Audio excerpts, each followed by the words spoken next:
In this video, we are going to talk about the pathogenesis, signs and symptoms, diagnosis, and management of A beta lipoproteinemia. Hi, I'm Tanya. I'm a nutritionist. If you're new to my channel, make sure to subscribe.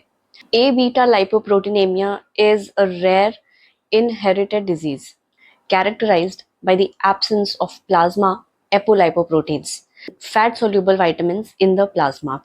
In 1960, the absence of the beta lipoprotein in the plasma of the syndrome was reported.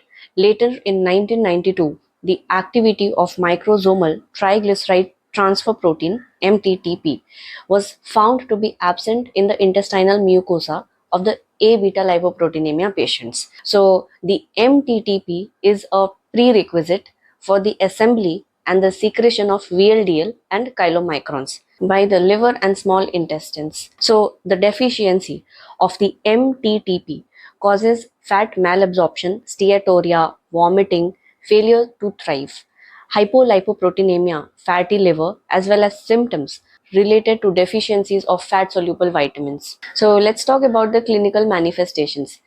The gastrointestinal symptoms. The symptoms of A beta lipoproteinemia develop in infancy after breastfeeding.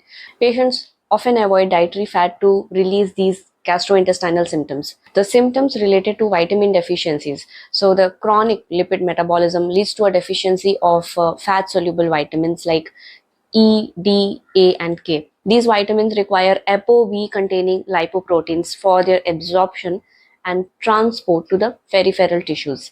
Almost totally for vitamin E and beta carotene, or partially for vitamin A, D, and K. The resulting deficiency of these vitamins, particularly E and beta carotene, causes a variety of symptoms and complications. So, there are neuromuscular symptoms mainly as a result of vitamin E deficiencies, which is associated with demyelination of the cerebral axons, because of which patient has myopathy and peripheral neuropathy. There can be cardiomyopathy, supposedly due to vitamin E deficiencies, and it can be lethal. Ophthalmological symptoms most likely due to the consequences of deficiency of vitamin A and vitamin B. There can be loss of night vision that can be narrowing of the visual field, generally leads to complete loss of vision. Now, coming to the hepatological abnormalities, there can be low erythrocyte sedimentation rate, there can be anemia, hemolysis, there can be elevation of prothrombin time. The anemia is mostly due to the malabsorption of iron, folate, vitamin B12, and other nutrients which are secondary to fat malabsorption. There can be abnormal bone metabolism and skeletal deformities mainly due to vitamin D deficiencies. There can be hypothyroidism, which is observed in the A beta lipoproteinemia patients, but the cause is still uncertain. There can be fatty liver due to impaired secretion of VLDL. Liver cirrhosis can develop, and in some cases, liver transplant is required. So, coming to the diagnosis, this is typically suspected in the infants who have steatorrhea, vomiting. In some cases, the diagnosis of A beta lipoproteinemia can be delayed until adulthood. Plasma levels of total cholesterol in the A beta lipoproteinemia patients is typically less than half of the normal population. It's between anywhere from 20 to 50 mg per deciliter, and most of the triglyceride is derived from the high density lipoproteins, which is the HDL cholesterol. Plasma levels of HDL are typically decreased by 50%.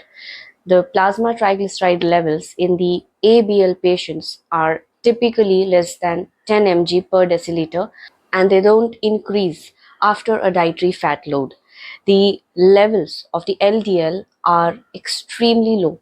The definitive diagnosis of A beta lipoproteinemia requires a genetic test of MTTP. So, for the treatment of ABL patient, the standard of the care includes restriction of fat intake to prevent steatorrhea. Total fat intake should be restricted to less than 30% of the total energy, should be less than 15 to 20 grams per day, or even less than 5 grams per day in children. there is increased fat in the stools. It indicates the oxalate neurolithiasis by binding dietary calcium and increasing dietary oxalate absorption. This can be prevented by providing sufficient calcium fluid intake. Adequate calorie intake is essential to avoid growth retardation. It should be noted that fat malabsorption can lead to malabsorption of carbohydrate, proteins, and other nutrients.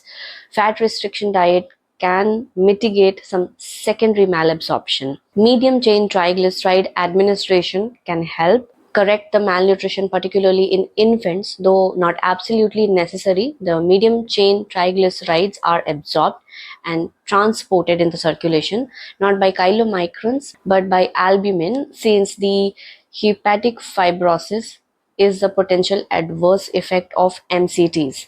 Liver enzymes should also be monitored in the infants who are administered the medium chain triglycerides. The oral essential fatty acid supplementation, the daily requirement of the essential fatty acids up to 1 teaspoon per day of oil rich in polyunsaturated fatty acids like soybean or olive oil is recommended. The high dose of oral vitamin E supplementation, 100 to 300 international units per kg per day, 1000 to 2000 mg per day for infants, 5000 to 10,000 mg per day in older children and adults. Even with such high dose of vitamin E, serum vitamin E levels increase to at most 30% of the lower limit of the normal serum levels. There are alternative routes of vitamin E administration like intravenous, intramuscular, but the oral supplementation is favored because of the feasibility for lifelong supplementation. There's no apparent inferiority in increasing tissue vitamin E levels compared to other methods. Other routes of supplementation can induce fatty liver and other complications. It should be noted that the absorption of large dose of vitamin E can induce vitamin K deficiencies. The high dose of oral vitamin A supplementation, 100 to 400 international units per kg per day, and vitamin E supplementation can arrest or prevent ophthalmological complications. The supplementation of vitamin D is 800 to 1200 international units per day should be considered in cases of vitamin D deficiencies. Supplementation of vitamin K, 5 to 35 mg per week should be considered. Vitamin K, 5 to 35 mg per week should be considered in cases of vitamin K deficiencies. Supplementation of vitamin K will normalize its blood levels. Another thing is supplementation of iron, folate, or vitamin B12. It can be necessary if there is a case of anemia.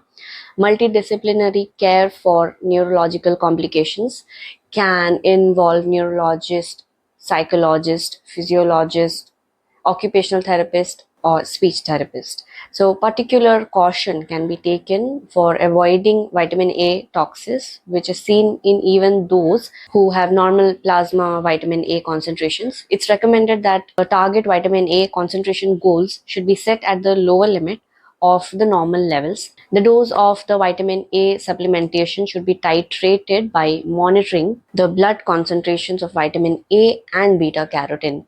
Women who are pregnant or are trying to conceive should receive 50% of the dose of vitamin A supplementation to avoid the toxicity with the monitoring of the blood concentrations of both vitamin A and beta carotene.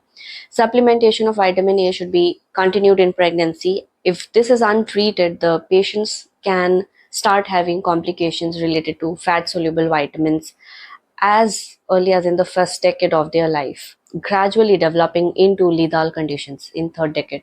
Early diagnosis and adequate supplementation of the fat soluble vitamins will prevent delay and alleviate the complications and improve the prognosis, enabling some patients to live to 70 to 80 years. So with this video ends, and I hope this video you found useful, and I'll see you soon in my next video. Stay healthy, stay fit.